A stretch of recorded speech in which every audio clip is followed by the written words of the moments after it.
এই যে নাড়া দেবো এবারে, এটা তো টাইম লাগবে অ্যাকচুয়ালি। হ্যাঁ একদম। দেখো কত সুন্দর কালারটা এসে গেছে, তেল বেরিয়েছে দেখছো? তেলটা ছেড়ে দেবে।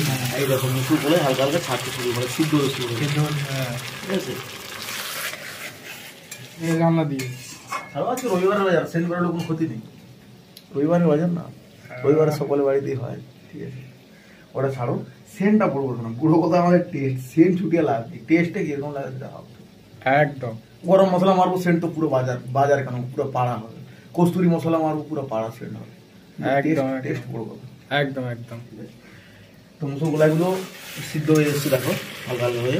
ঠিক আছে, এবারে অ্যাকচুয়ালি এটা নিয়ম একটু ছাড়তো, এটা পুরো টেংরিতে, মাংস তো নেই, মানে টেংরি মাংস আছে, টেংরি মানে ওই পায়ের দিকের অংশগুলো বেশি থাকে, বেশিভাবে প্রপারলি ভাবে একটু সিদ্ধ করার দরকার আছে। আর টেকনিটা কি? টেংরি ওই পায়ের দিকে মানে টেংরি বলে।